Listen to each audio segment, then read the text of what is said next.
Assalamualaikum warahmatullahi wabarakatuh. Hai anak-anak pintar, bagaimana kabarnya kalian hari ini? Alhamdulillah, luar biasa. Allahu Akbar. Yes, anak-anak kelas 4 yang pintar, sungguh kaya budaya Indonesia. Sebagai anak Indonesia, kita harus bersyukur dengan kekayaan ini. Kita dapat mencicipi beragam makanan, bermain permainan tradisional yang berbeda, dan tentunya mengenal kebiasaan-kebiasaan yang berbeda pula. Banyak hal yang kita bisa pelajari dari keanekaragaman itu. Apakah kalian suka memainkan permainan tradisional? Lalu, permainan apa yang sering kalian mainkan? Beberapa permainan tradisional membutuhkan teriakan pemainnya. Semakin banyak yang berteriak, semakin banyak pula suara yang kita dengar. Pernahkah kalian membandingkan bunyi yang dihasilkan saat kalian berteriak di lapangan dengan bunyi yang dihasilkan saat kalian berteriak di kamar mandi atau di ruangan yang tertutup? Bagaimana hasilnya? Ternyata pada saat kita berteriak di kamar mandi atau di dalam ruangan, suara kita seakan-akan ada yang mengikuti. Mengapa demikian? Apakah ada hantu yang mengikuti kita? Ataukah ada orang lain yang menirukan suara kita? Tentu bukan keduanya. Jawabannya akan kita temukan setelah ini. Selanjutnya,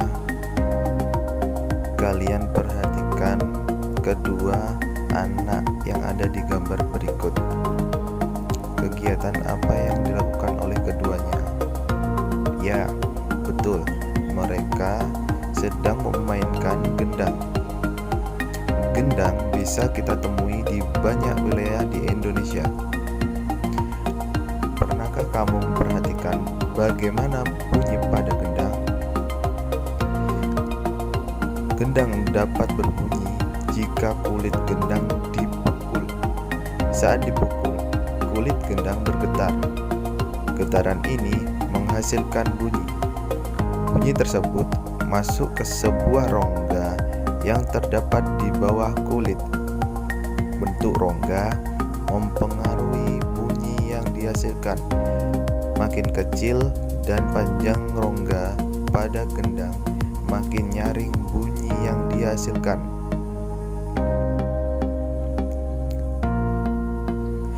Jawaban dari kedua kasus tadi adalah pemantulan bunyi. Selanjutnya kita akan bahas lebih jauh tentang pemantulan dan penyerapan bunyi. Kita mulai dengan pemantulan bunyi. Anak-anak pintar, apakah kalian pernah bermain kelereng?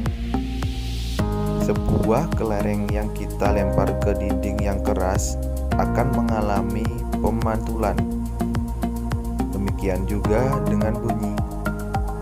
Bunyi juga dapat memantul jika dalam perambatannya dihalangi oleh benda yang permukaannya keras, seperti kayu, kaca, dinding, atau besi.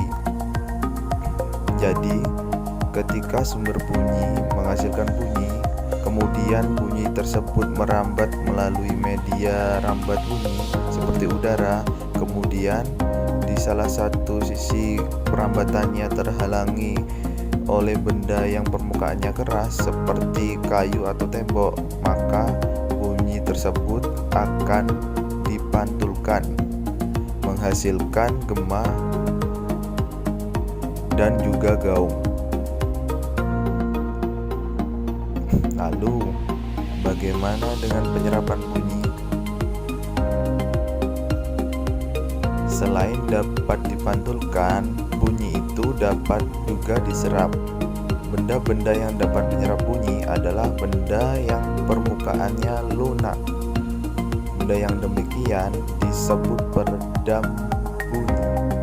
Misalnya, karpet, goni, kertas, kain, busa, dan wol. Benda-benda tersebut dapat digunakan untuk mencegah terjadinya gaung atau kerdam. Dinding dan langit-langit gedung pertemuan, studio rekaman, dan gedung bioskop dilapisi dengan bahan-bahan tersebut supaya tidak terjadi gaung atau kerdam. Jadi, apabila bunyi yang dihasilkan oleh benda yang permukaan lunak, benda tersebut akan diserap. Sampai di sini, apakah kalian bisa memahaminya? Bagus. Jika begitu, kita lanjutkan materinya.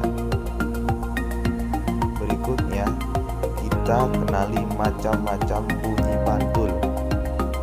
Bunyi pantul ada dua macam, yaitu gaung atau kerdam dan juga gema. Kita mulai dari gaung atau kerdam. Gaung atau kerdam terjadi karena bunyi dipantulkan oleh dinding yang jaraknya tidak jauh dari sumber bunyi. Hal itu disebabkan datangnya bunyi pantul bersamaan dengan bunyi asli yang belum selesai terucapkan. Bunyi pantul mengganggu bunyi asli sehingga suara yang terdengar tidak jelas. Jadi, apabila kalian mendengar bunyi yang mengikuti suara kita dan terdengarnya hampir bersamaan, maka itu dinamakan gaung atau kerdam. Contohnya adalah bunyi yang terjadi ketika kita berteriak dalam ruangan. Kemudian yang kedua ada gema. Gema terjadi karena bunyi dipantulkan oleh dinding yang jaraknya jauh dari sumber bunyi. Hal itu menyebabkan datangnya bunyi pantul setelah bunyi asli selesai terucapkan. Jadi, bunyi pantul yang terdengar lengkap sesudah bunyi asli. Gema sering terjadi di gua-gua, lembah-lembah, dan bukit-bukit yang jaraknya jauh serta permukaannya keras dan rapat. Selain itu, gema juga dapat dipergunakan untuk mengukur kedalaman jurang atau gua.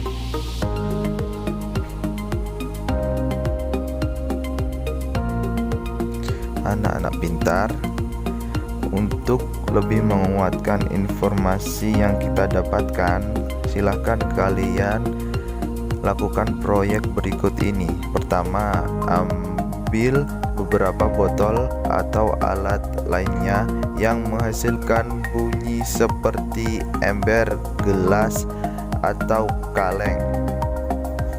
Kedua, bunyikan peralatan tersebut di dalam ruangan.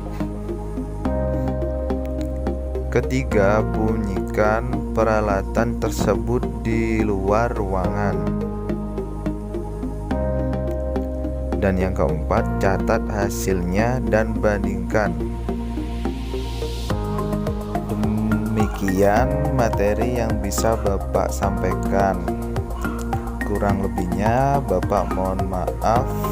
Tetap jaga kesehatan, tetap pakai masker, cuci tangan. Wassalamualaikum warahmatullahi wabarakatuh.